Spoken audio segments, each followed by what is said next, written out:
Boa noite a todos. Boa noite.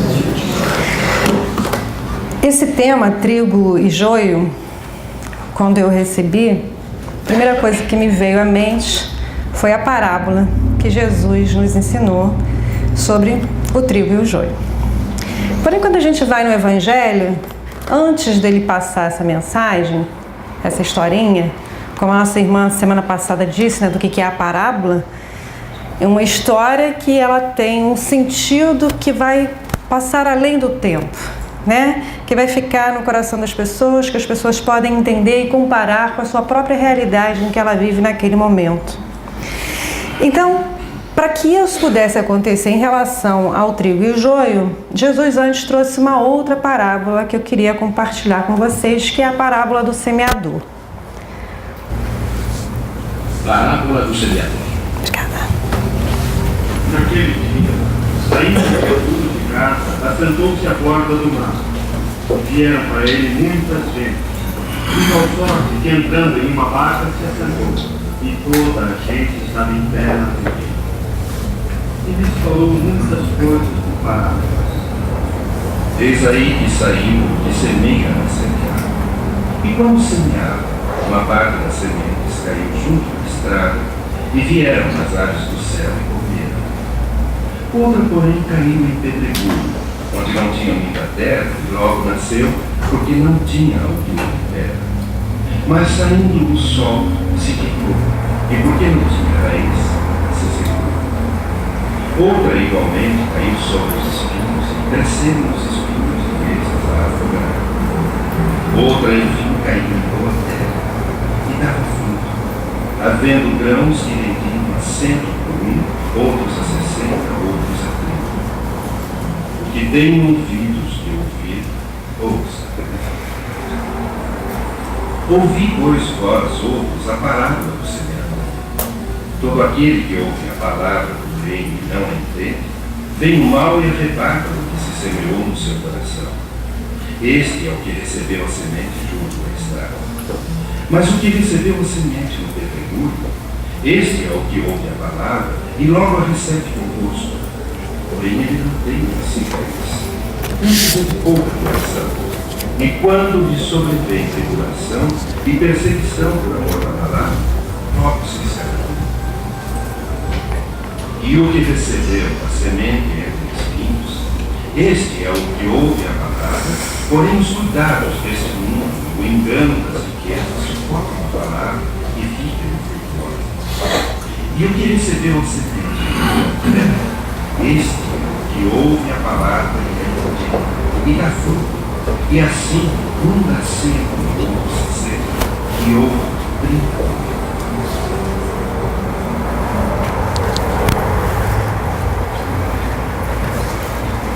Ok, então a gente só vai pincelar um pouquinho nessa parábola, em que ele fala então que é do campo, né? Das sementes que seria o Evangelho, a verdade, as leis divinas, que são semeadas no nosso coração, né?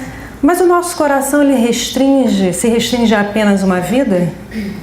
Ou será que nós somos aquilo fruto de várias vidas, né? Em que nós já entendemos necessário para a nossa evolução? Tudo aquilo que nós conquistamos, ou todas aquelas nossas dificuldades, elas se encontram dentro de nós, né? Então, dependendo do estágio que a gente está, o campo vai variar entre a beira do caminho, as pedras, o espinho ou a terra boa. Mas mesmo na própria vida, quais são os nossos momentos em que nós estamos propícios a receber realmente a mensagem e entendê-la com o coração? E praticarmos o amor ao próximo, praticarmos o amor a nós mesmos, estabelecermos uma relação de confiança e de fé com o Pai. Então, em vários momentos mesmo da nossa própria vida, a gente pode variar nesses diversos aspectos, buscando sempre a gente caminhar em direção à terra boa, para que possamos então dar frutos, né? Dar frutos para nós mesmos, dar frutos para o nosso irmão, estabelecendo então uma harmonia interior e uma harmonia que é o que nosso Pai deseja que estabeleçamos ainda aqui na Terra, né? Então, é esse cuidado que a gente tem que entender, né? Essas sementes que vão cair para todos, indiferentemente de qual é a religião, né? Como a gente também estava falando agora no Evangelho, que religião é essa? A verdade, ela chega a todos, independentemente de raça, de credo, de sexo, de qualquer coisa. Então, para todos chega a mensagem. Na verdade, vai depender de nós se essas sementes vão dar frutos.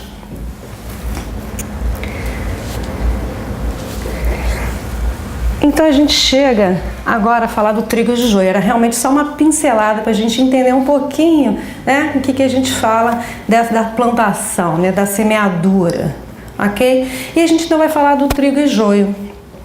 Antes a gente vai entender um pouquinho, né? O trigo é um cereal, né, que traz alimento para toda a humanidade, é a terceira maior hoje cultura do mundo, é o trigo.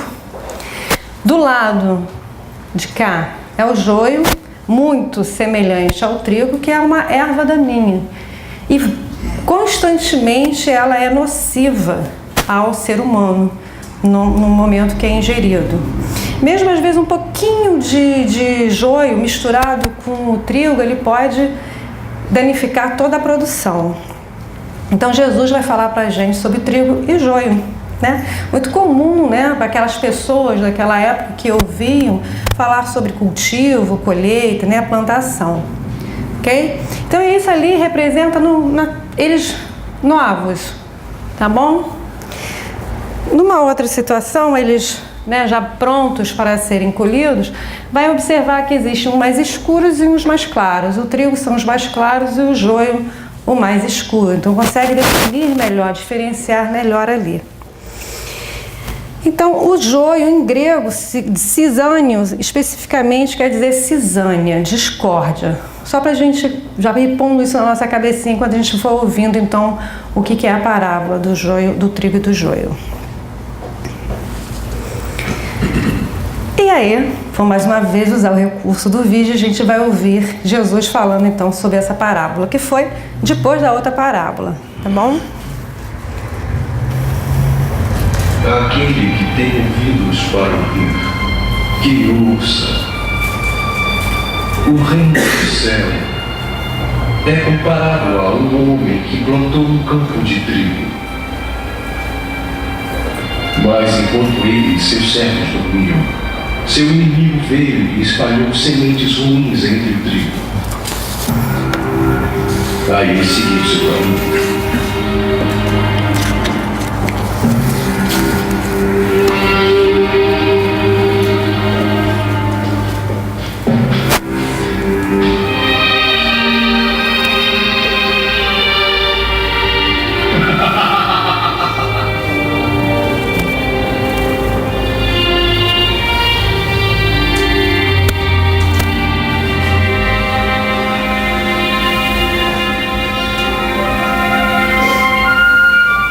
E aconteceu que quando o trigo nasceu, junto com ele veio o joio.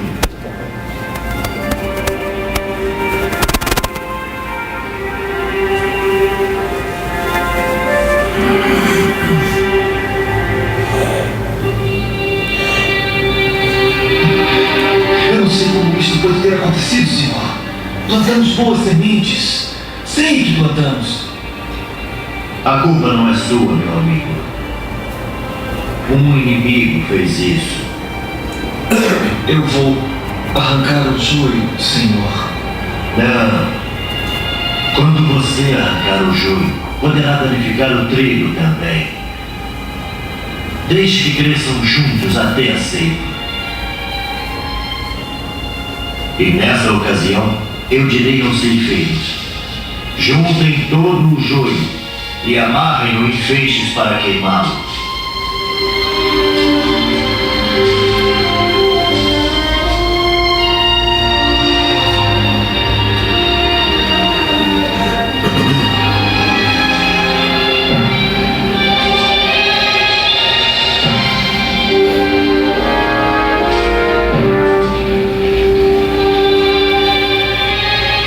Junte o trigo, amarre caro junto e armazeno em meu celeiro.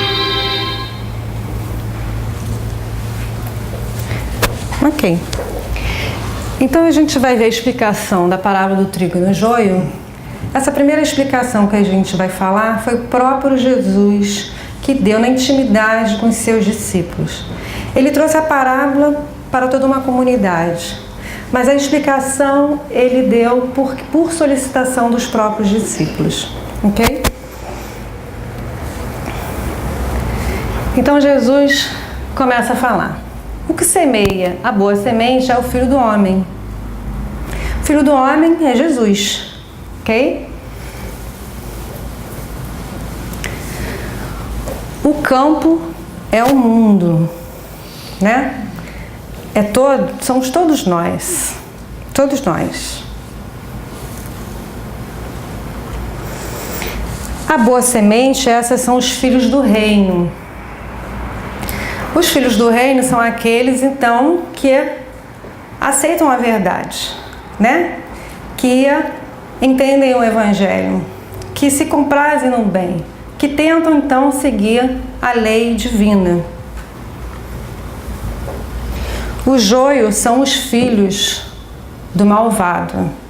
Malvado aqui, daqui a pouco a gente também vai ouvir a palavra diabo, muito mais no sentido daquele que traz a discórdia, ok?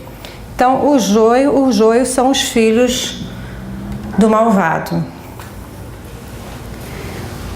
O inimigo que o semeou é o diabo, ok? No sentido, a gente sabe que não existem duas forças, né? Deus e o diabo estão aqui na mesma, né, magnitude. Deus é um só.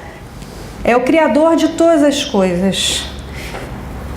O malvado, ou os espíritos que se comprazem ainda no mal, eles se comprazem por escolha própria, e não porque Deus criou o mal, né? Deus simplesmente respeita o livre-arbítrio de cada um. Então, esse mal, ele existe não na proporção de que ele tem o mesmo poder que Deus, ok? O inimigo que semeou é o diabo, a ceifa é a consumação da era, né? A gente tem aí falando sobre a nossa transformação desse planeta, né? Mundos de regeneração.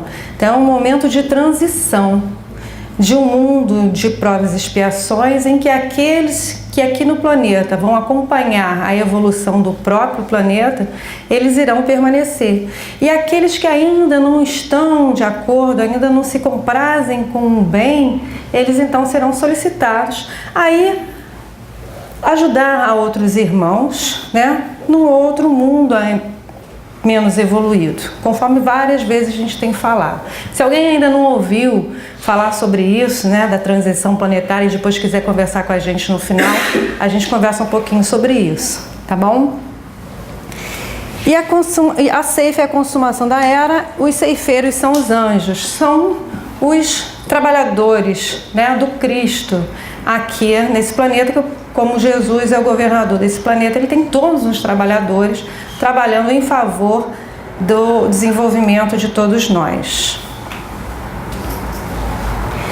Assim como o joio é recolhido e queimado no fogo, assim será na consumação da era. Então, quer dizer, o joio ele vai ser recolhido e queimado no fogo. Aí eu confesso uma coisa para vocês. Quando eu comecei a ler isso, eu tive uma dificuldade enorme de entender essa questão queimado no fogo, assim será na consumação da era. Porque parece que é uma coisa que vai ser destruída, né? Mas a gente já sabe que não existe uma destruição, é verdade? O que existe são transformações. E muitas vezes a gente fica preso à palavra e a gente se perde, né, no sentido real do que nos é proposto entender e aprender. Então, na verdade, quando é queimado no fogo, é no sentido de que, olha só, vamos transformar esse joio, essa matéria, vamos dizer assim, né, essa predisposição, ela agora então vai ser transformada de uma forma, de uma nova oportunidade de crescimento, de uma nova classificação, né? Então a gente começa a realmente fazer sentido a parábola no sentido coletivo, né? O Filho do Homem enviará seus anjos e recolherão do seu reino todos os escândalos e obreiros sem lei, e os lançarão na fornalha de fogo. Ali haverá o pranto e o ranger de dentes, né? Então ele fala aqui que recolherão todos os escândalos e obreiros sem lei. Os escândalos, a gente vai ver um pouquinho mais para frente. Então, quer dizer, é todas aquelas situações, aquelas doenças, as maldades, né, que são ficam persistentes, enfim. Não só ele está dizendo que esses espíritos vão ser convidados a ser retirados do planeta, como também essa iniquidade, né? Que não é que não vai existir ainda a maldade no planeta, mas de uma forma muito menor. Por quê? Porque os espíritos que vão permanecer aqui, junto com os espíritos que estão chegando aqui nesse orbe, eles estão justamente projetando que as pessoas, né, aspirem o belo, o bom, o bem, né? Então, tirando essas coisas, fica muito mais fácil de que a gente se harmonize com essas leis divinas. Então, os justos brilharão como o sol no reino do seu Pai. Quem tem ouvidos, ouça, né? Jesus sempre nos chama isso, que tem ouvidos, ouça. Para a gente poder ouvir os nossos ouvidos da alma, entender o que Ele quer nos passar de verdadeiro. E muitas vezes a gente se agarra a determinadas verdades relativas ainda à nossa vontade, aos nossos desejos, de que, peraí, mas não é bem isso, não, isso não é verdade isso, né? Porque não satisfaz mais aquilo que eu quero naquele momento, então não é verdade. E aí a gente tem que começar a ter a coragem de sair desse nosso mundinho e começar a ouvir as verdades no sentido absoluto dele, para que nós mesmos possamos nos beneficiar dessa caminhada, porque é um processo, não é uma mudança, né? Mesmo isso aqui, a gente está falando de um processo em que não é que vai haver aqui, ó, pronto, vocês vão para cá e vocês vão para lá e acabou. Desculpe se eu fiz assim para vocês assim, mas não vai haver isso. É todo um processo de acordo com o que nós mesmos estamos produzindo em favor de nós mesmos, na medida em que estamos produzindo em favor do outro. Quando a gente começa então a sair de dentro de nós mesmos e vamos em favor do outro, aí estamos caminhando então para ser esse brilhar como o sol, porque a gente vai começar a fazer brilhar dentro de nós a nossa luz, como Jesus falou, né? Ok. Aí, essa foi uma visão mais coletiva. E a gente vai entrar um pouquinho numa visão mais pessoal. Porque, na verdade, Jesus, mesmo falando de uma forma que a gente olha coletivamente, uma coletividade, ela se forma pelos indivíduos, né? Cada um de nós. Nós só vamos poder realmente ter um mundo melhor à medida que cada um dos indivíduos está melhor, né? Em que eles estão todos imbuídos numa mesma direção. Então a gente vai olhar nesse outro aspecto, nesse outro olhar, em que, então lá em Mateus a gente encontra: propôs-lhe outra parábola, dizendo: o reino dos céus é semelhante ao homem que semeia boa semente no seu campo. E aí a gente vai ver o que Jesus fala do reino dos céus. A gente encontra em Lucas, por exemplo. Tem várias passagens. Mas essa de Lucas diz: interrogado pelos fariseus sobre quando viria o reino de Deus, Jesus lhes respondeu: não vem o reino de Deus com visível aparência, nem dirão, ei-lo aqui ou lá está, porque o reino de Deus está dentro de vós. Então, quando a gente fala, né, quando Jesus fala do reino dos céus, ele fala ali, é semelhante ao homem apenas? Ele fala semelhante à boa semente? Ele fala semelhante ao seu campo? Não, Jesus fala que é semelhante, vamos lá, ao homem que semeia boa semente no seu campo. É um conjunto. Semelhante ao homem que semeia boa semente no seu campo. Ação, não é?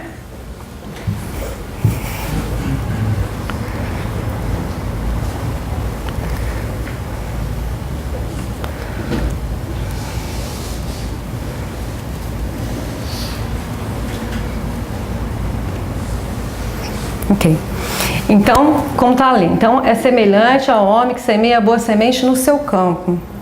O reino dos céus, então, está dentro de nós, mas num processo em que nós interagimos conosco, interagimos com o próximo, interagimos com Deus.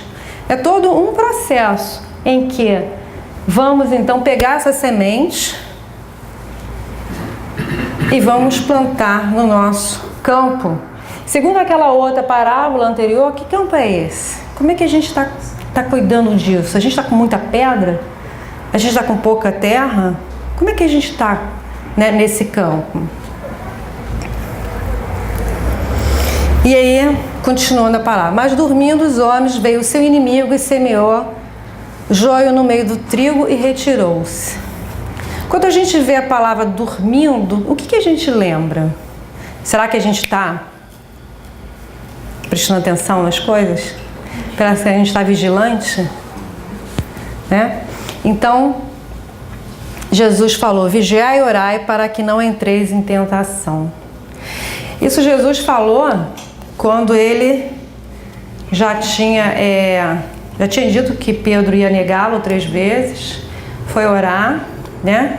Entrar em comunhão com o alto porque estava chegando próximo à sua hora da crucificação e pediu para que eles ficassem alertas, atentos, vigilantes. E ele falou, vigiai e orai para que não entreis em tentação. Então, muitas vezes a gente se sente, não preciso disso, né?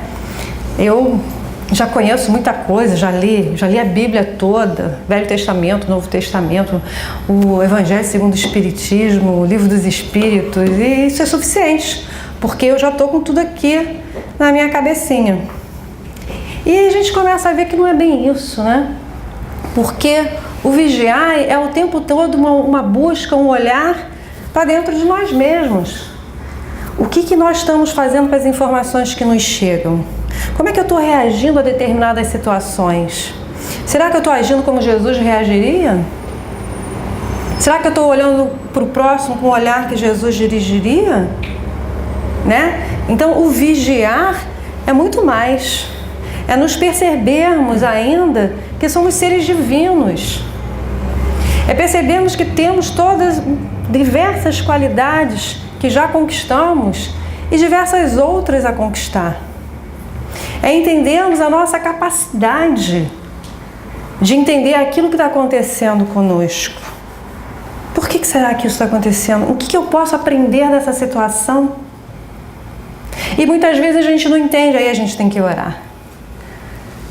A gente tem que se conectar. Por quê? Porque tem algo muito maior do que nós no controle de tudo. Deus cria tudo. Nós não criamos nada. Nós somos convidados a sermos co-criadores, no sentido de cooperar com o Pai. Então temos que orar, temos que elevar esse canal de uma forma que nos dê força, que nos dê esclarecimento, que nos dê coragem, que alimente a nossa alma. Então, falando sobre esse autoconhecimento, um sábio da antiguidade falou disso: homem, conhece-te a ti mesmo. Como isso foi uma resposta, né, que Santo Agostinho deu na pergunta de como é que é a forma que a gente poderia já melhorar aqui mesmo e resistir à atração do mal. Quando o mal chega, alguma situação, um equívoco, como que a gente pode resistir àquilo? E a primeira coisa que ele nos lembra é: conhece-te a ti mesmo. Muitas vezes a gente esquece disso, né? De percebermos não só as nossas más tendências, porque muitas vezes quando a gente fala de conhece-te a ti mesmo, a gente se prende muito nessa coisa de ver só os nossos equívocos, só as nossas más tendências, e isso é temporário. Olha que interessante, porque todo o mal que hoje está dentro de nós, por opções nossas, é temporário. Todo esse mal é temporário. As virtudes que a gente conquista, elas então, né? Quanto tempo que elas vão durar? Para sempre, porque é conquista. Então, isso que a gente vai conquistar, que vai durar a eternidade, a gente às vezes dá muito menos valor a ela.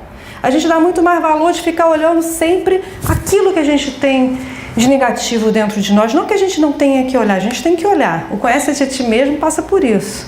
Mas a gente tem que olhar aquilo que Deus já nos deu. Que capacidade é essa de superação que a gente tem? Porque se estamos aqui passando por dificuldades, por provações, por tentações, é porque Deus confia que nós vamos ser capazes de superar cada uma dessas situações. Então a gente tem que descobrir dentro de nós essa potência maravilhosa e desabrochá-la. E os servos do Senhor da casa, indo ter com ele, disseram-lhe: Senhor, não semeaste tu no teu campo boa semente? Por que tem então um joio? Né? Lembra lá aquela erva daninha que se parece com trigo, mas não é trigo? Não é comestível, não é bom, não é alimento? E a gente vai falar de escândalos, né? Jesus falou: ai do mundo por causa dos escândalos, porque é necessário que sucedam escândalos, mas ai daquele homem porque vem o escândalo. Porque Jesus sempre olhava a todos nós. Se equivocamos, ele não falava de nós, os equivocados. Ele falava do equívoco, porque ele amava todos nós. Então, o escândalo, ele vai então ser necessário para a nossa própria evolução. Mas deveria ser algo natural do processo de nosso desenvolvimento, do nosso aprendizado. Mas muitas vezes a gente não consegue resistirmos, nos controlarmos, entendermos a situação e nos... Ai meu Deus, fugiu a palavra. E nós vamos contra o outro, querendo vingança, querendo revanche. E aí a gente comete então o escândalo. E muitas vezes aquela situação, por causa da lei de justiça, ela iria ser consumada. Mas nós então nos tornamos justiceiros. Então, ai daquele porque vem o escândalo, porque a gente vai ter então que nos reharmonizarmos com a lei divina, nos reharmonizarmos com a paz, com a tranquilidade, com a harmonia do universo. E aí a gente vai ter que passar por aquilo que provocamos e vamos ter então que também dar todo o bem que podemos para compensar o mal que lançamos. E aí, no Evangelho segundo o Espiritismo, tem um comentário dos Espíritos: é necessário que venha o escândalo para que os homens em expiação na terra se punam a si mesmos, pelo contato de seus próprios vícios, dos quais são as primeiras vítimas, e cujos inconvenientes acabam por compreender. Depois que tiverem sofrido mal, procurarão remédio no bem. A reação desses vícios serve, portanto, ao mesmo tempo de castigo para uns e de prova para outros. É assim que Deus faz sair o bem do mal e que os próprios homens aproveitam as coisas mais ou desagradáveis. Então, os escândalos são necessários como educação para cada um de nós, né? De medirmos dentro de nós a nossa capacidade de superação, a nossa capacidade de encontro a esse ser divino que existe dentro de cada um de nós.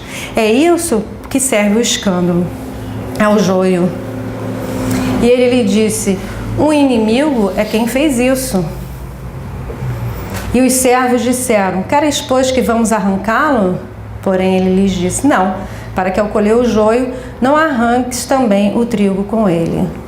Um inimigo quem fez isso, né? Será que a gente pode personificar naquele mesmo, né, aquele personagem maior do mal, do diabo? Ou somos nós mesmos, através das nossas próprias opções? As opções podem ser palpáveis, a gente age ali na hora, ou aquilo que a gente às vezes se permite ouvir numa televisão, participar de uma conversa fútil, de uma fofoca, de um livro equivocado, não é? Ou mesmo quando nesses momentos a gente abre a nossa guarda e outros espíritos que se afinizam com esse mesmo padrão vêm junto de nós e falam, ó, faz isso assim, sensado, né? E aí a gente acha até que às vezes o pensamento é nosso, mas ele é nosso na medida que permitirmos que ele chegue até nós. Mas então ele aumenta, né, num volume tal que muitas vezes a gente realmente não consegue resistir.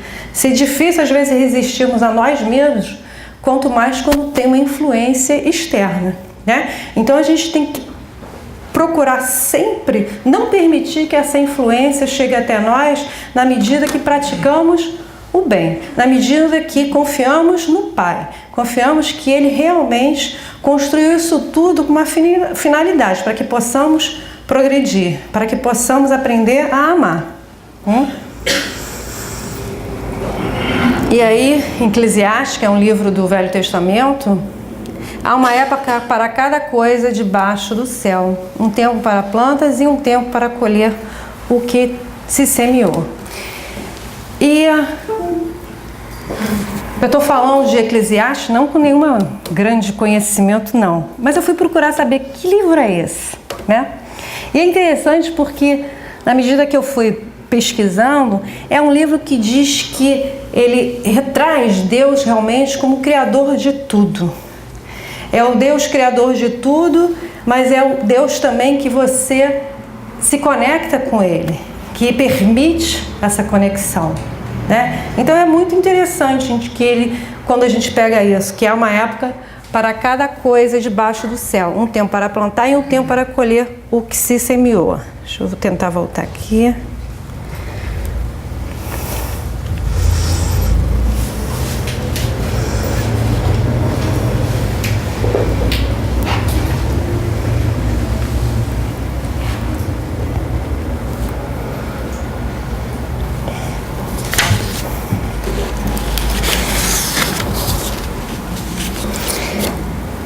E aí, quer dizer,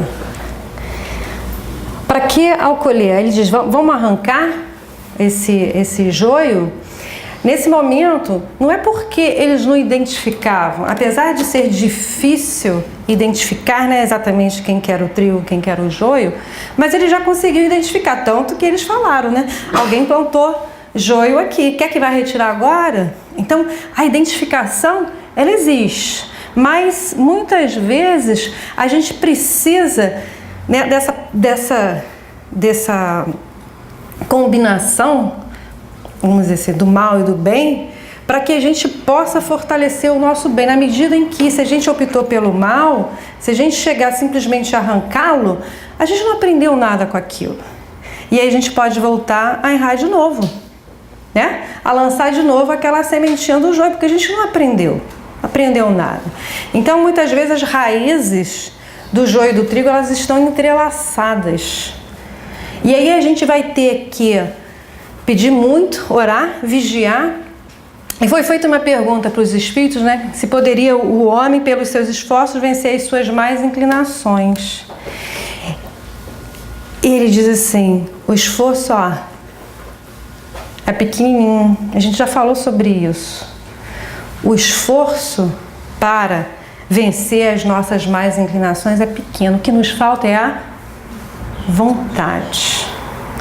Isso é o que nos falta. Então, essa harmonização com as leis divinas vão nos orientar, vão nos dar subsídios para a gente poder alavancar essa vontade. E o esforço vai ser pequeno. Da gente poder, então, sobreviver a esse entrelaçamento entre o joio e o trigo.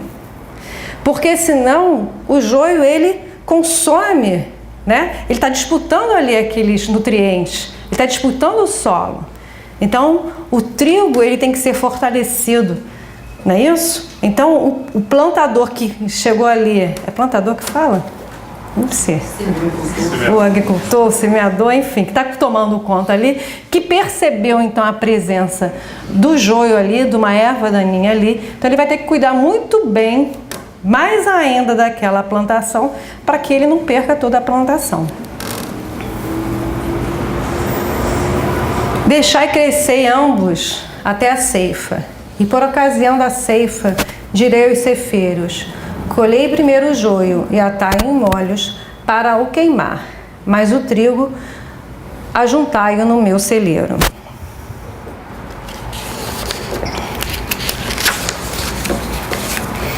Então Emmanuel nos diz o seguinte numa passagem: quando Jesus recomendou o crescimento simultâneo do joio e do trigo, não quis senão demonstrar a sublime tolerância celeste no quadro das experiências da vida. Se às vezes a gente tiver nos dois sentidos, né? No sentido coletivo, se nós estamos todos juntos, se somos joio, nós precisamos de uma referência de um trigo na nossa vida. Não é verdade? A gente precisa de referências positivas para que a gente possa sair desse ciclo de viciações, né, de tentações, que a gente cede a elas. Então a gente precisa do trigo como referência. No outro momento, se estamos sendo trigo, nós devemos ser exemplo para o joio, para ele poder se fortalecer, para um momento então posterior ele poder se transformar. Então essa necessidade dessa troca incessante, porque Jesus, expressando o amor divino, ele sempre acredita na vitória do bem, porque o mal é temporário. O mal ele não tem vida por si só, ele termina num determinado momento, basta a nossa vontade. Basta a nossa vontade. Mas a necessidade desse intercâmbio para que possamos auxiliar quando estamos em condições de auxiliar e que recebamos auxílio quando necessitados do mesmo. Então esse intercâmbio é fundamental. E conhecereis a verdade vos libertará. Né?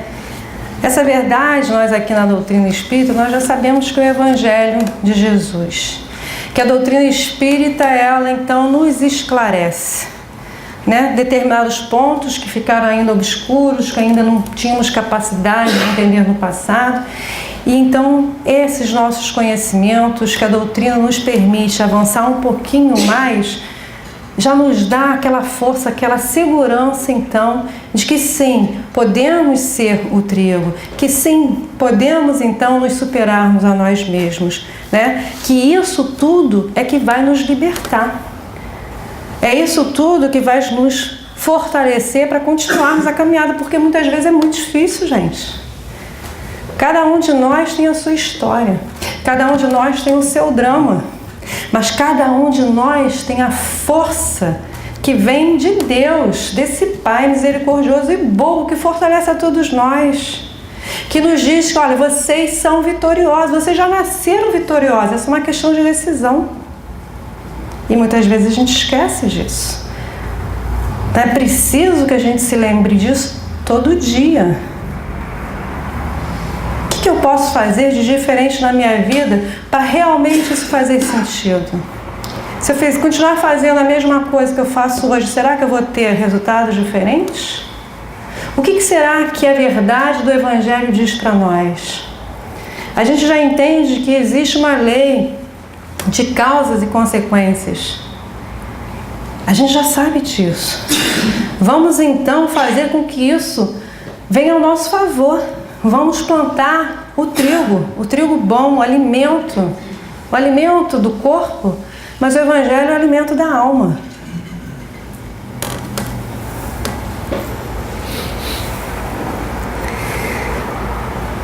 Tem uma passagem que é logo antes que Jesus vai falar para Pedro que ele vai negar 3 vezes que conhecia Jesus, que ele fala o seguinte: disse ainda o Senhor: Simão, Simão, Satanás obteve permissão para vos joerar como o trigo. Jesus já sentindo, né, no coração de Pedro aquela fragilidade de, no momentos supremos, né, porque a perseguição já estava começando a acontecer ali, né, já sabiam disso, estavam querendo pegar Jesus, Jesus já tinha dito que ele ia ser crucificado, enfim, então aquela situação, Jesus já percebia em Pedro. O Satanás aqui é no sentido de que ele percebeu aquele momento de dúvida, aquele momento em que Pedro estava vacilando na sua fé. Vos gerará como trigo, você vai passar agora pelas provas, pelas tentações, essa é a peneira, joerá é separar o trigo do joio. Mas Jesus falou, porém, eu roguei por ti, para que a tua fé não desfaleça, e tu, quando voltares, fortalece teus irmãos. Então Jesus sabia que Pedro ia vacilar, mas ele sabia também que ele ia voltar, e ele deu uma palavra de estímulo, quando voltares, fortaleça teus irmãos, não esmoreça novamente, permaneça na fé, um grãozinho de mostarda. E Pedro ainda falou que ele morreria por Jesus logo após isso. E ele falou, antes do galo cantar, você vai me negar 3 vezes. Mas Jesus desistiu dele? Não! Jesus estava com ele. Jesus sabia que ele ia se superar. E Jesus está com cada um de nós. Ele sabe que cada um de nós vai superar. Vamos superar as nossas dificuldades. Vamos superar os nossos equívocos. Vamos nos entender como irmãos. Vamos restabelecer a nossa harmonia com o Pai. Jesus sabe disso. A gente tem que saber também. E aí, Leon Denis traz o seguinte: o objetivo da evolução é o aperfeiçoamento de cada um de nós. E esse aperfeiçoamento devemos realizar por meio do trabalho, do esforço, de todas as alternativas da alegria e da dor, até que nós tenhamos desenvolvido completamente e elevado ao estado celeste. Então, temos que ter trabalho, temos que ter esforço de todas as alternativas da alegria e da dor. A dor é um canal, é um instrumento para o nosso aperfeiçoamento. Temos que saber como reagir à dor. Esse é o ponto-chave. Para isso a gente precisa se conhecer. E ele diz mais: se há na terra menos alegria que sofrimento, é que este é um instrumento por excelência da educação e do progresso. Um estimulante para o ser, que sem ele ficaria retardado nas vias da sensualidade. A dor física e moral forma a nossa experiência. A sabedoria é o prêmio. A dor física e moral forma a nossa experiência. A sabedoria é o prêmio. O que a gente vai fazer? Como que a gente vai reagir? Como, sem a dor, havíamos de conhecer a alegria. Sem a sombra, vou ler aqui. Sem a sombra, apreciar a luz. Sem a privação, saborear o bem adquirido, a satisfação alcançada. Eis aqui a razão por que encontramos dificuldade de toda sorte em nós e em volta de nós. É o joio. Não é o joio? Eis aqui a razão por que encontramos dificuldade de toda sorte em nós e em volta de nós. É uma educação, não é uma punição. A gente tem que aprender com a nossa dor. A gente tem que aprender com os nossos equívocos. A gente não pode se prender neles. A gente tem que se arrepender, mas a gente não pode ficar preso no remorso. Porque o remorso cristaliza, ele não cria, ele cristaliza. A nossa decisão de renovação cabe a cada um de nós, de mais ninguém. E aí a gente cria.